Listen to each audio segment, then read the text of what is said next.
Now we have this test, so how do we run it? Let's go back to your command line really quick. I have Webpack running, but you don't have to have it running. I'm just going to leave it because I'm lazy. Okay, and then what we're going to do, we're going to say /node modules .bin /jest, right? Or if you have jest globally installed, you can do that too. So if I run that, it's automatically going to find search.spec.jsx, and then it's going to fail because it doesn't know import. That's right. So let's go fix that too. So the problem is, if we go back here, this is trying to be run in Node, and Node doesn't know how to do import, right? We kind of talked about that a little bit yesterday, that Node does not yet understand import syntax. It also, even if it did, it would get here and it would throw up because it doesn't understand JSX. So now what we're going to have to do is we're going to have to go to our Babel RC. So we're back here.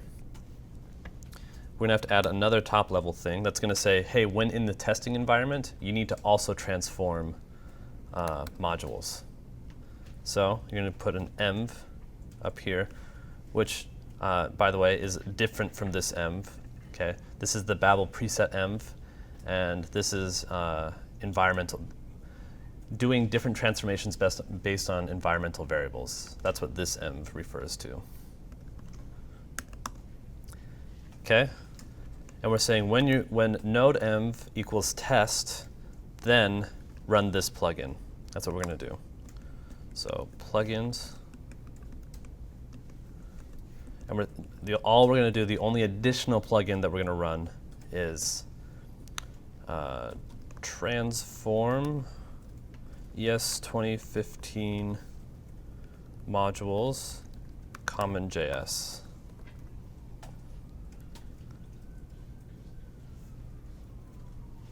Oh yeah, I guess.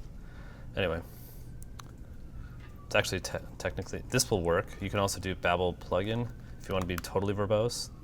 Like up here, we did transform class properties. If you omit the Babel plugin part, so if we just did that, Babel insert it for you. It's up to you. My notes have both versions of it, so either way, you don't have to be consistent. So we need to go add this transform ES 2015 modules common.js for the test environment, right? The reason we have to do this is that when you're in the Node environment, you have to transform ES 2015 modules to common.js or Node's not going to understand it, right? So we're saying when node env equals test, we're going to run this plugin right here. Keep in mind that's also going to run everything up here. All of these ones up at the top, it's always going to run 100% of the time. And then it's also going to run this one. Oops. It's also going to run this one, this Babel plugin transform ES 2015 modules common.js. It's also going to run this one only in the test environment. Okay. So save that. And now we're going to go back to our command line. And we're going to say node env equals test. By the way, this works for bash, so if you're in something like fish, you have to do something different. I can show you for fish. I don't know how to do it for ZSH or any of the other ones. So anyway, node, or not, we're going to do dot node modules dot bin jest like that. So again, this is for bash. But I'm assuming if you're using another shell that you're smart enough to translate that into something else. Okay? Now it's able to understand what's going on.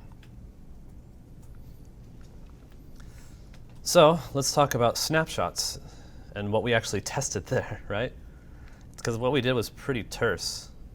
So if we come back to our spec.jsx, the search one. What we did is we brought in search, so this search component right here, right? It's the one we wrote yesterday. We then rendered it out with no additional parameters. we then took that component and we made it to a JSON structure. And then Jest has this fantastic ability to do what's called snapshot testing. The first time you run Jest snapshot testing, it's just going to accept that the first time that you have run it is the correct version.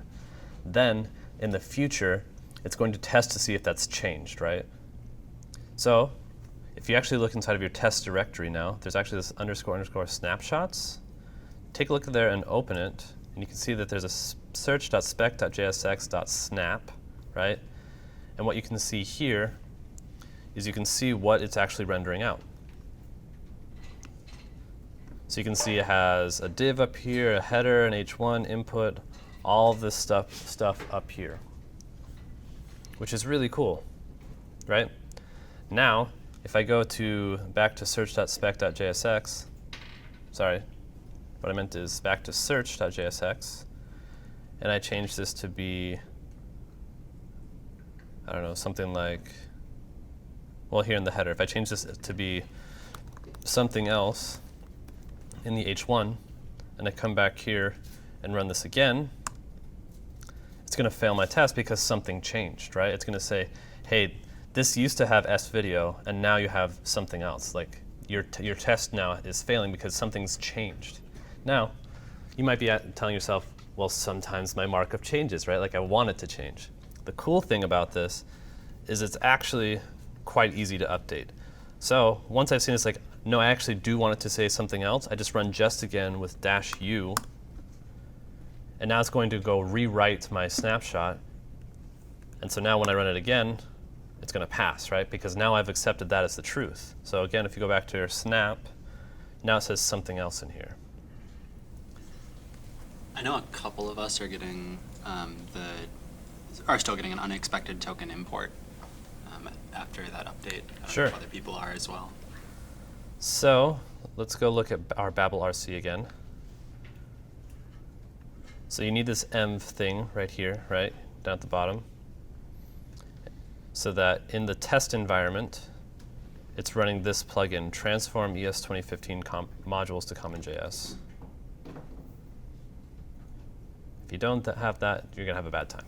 It was just a typo for me. Thank you. Okay. How do you create the snapshot again?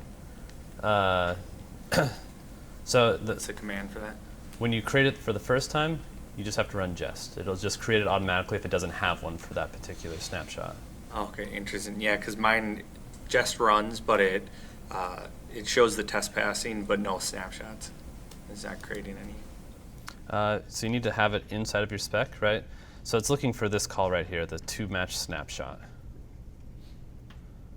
So that's all it's doing. Like this toSnapshot function is just saying like, hey, I'm going to be providing you some sort of JSON structure, right? That's all it is.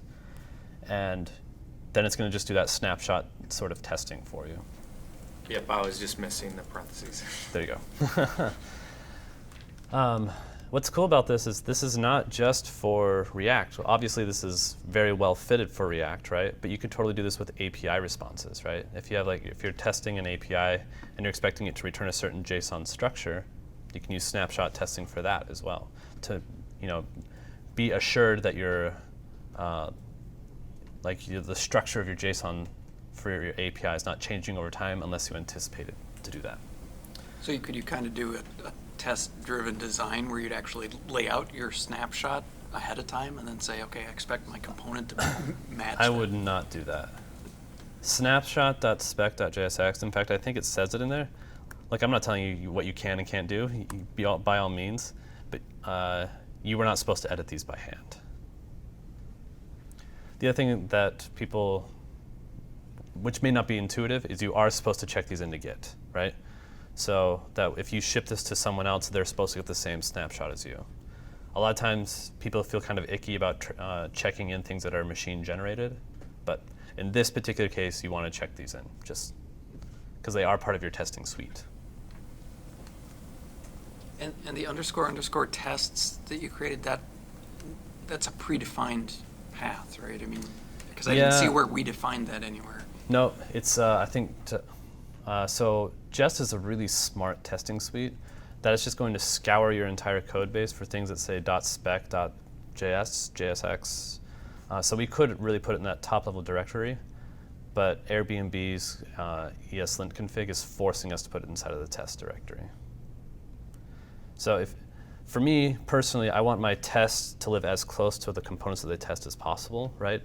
So that if I go into a directory and I see that test directory and I can just open it and I can see all of the tests that pertain to those things, I want them to live as close as possible.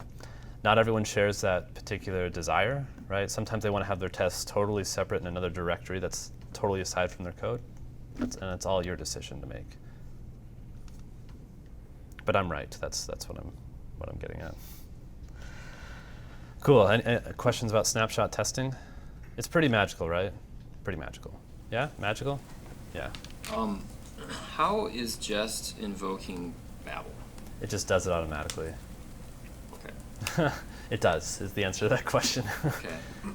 And I don't see like any, transpiled JS file sitting anywhere. So is it just a in-memory pipeline that? Yeah, I think so is the answer to that question. I'm not exactly sure where it's storing that. I mean, there is Babel cache and things like that, but my guess is it might be writing out to to the temp directory or something like that. But that's conjecture. I'm not actually sure. Yeah, Mark? If I change one file and want to update the snapshot, how do I do that? So if we come back here, so actually I'm going to go change my title to be correct. So I'm going to go back to svideo here. I'm also going to go get rid of this initial string, so that search term. So I've modified it. If I run it again, right, it's going to fail because I changed my markup, right? It's going to change in several places, right? So before it was only rendering out Game of Thrones because I had game as the initial search thing. Now it's rendering out everything. Okay, so that's why it's failing right now. So to answer the online question, I just run it again, but with -u. If I run it again with -u, it's going to update the snapshots. Because I'm asserting that what I just output is now the new truth. So now it's back to what it is. And if we go back and look at our snapshot, you can see here it's all of this stuff.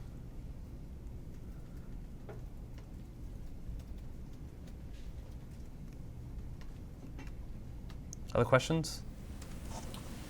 Who made Jest? Is Facebook. that Facebook? And you said it's Jasmine underneath? Yep, Jasmine 2. Jasmine 2. So what's the difference? Snapshots are specific to Jest. The smart finding of files is specific to Jest. The automatic running of Babel, it's just has this bunch of these convenience features built on top of Jest.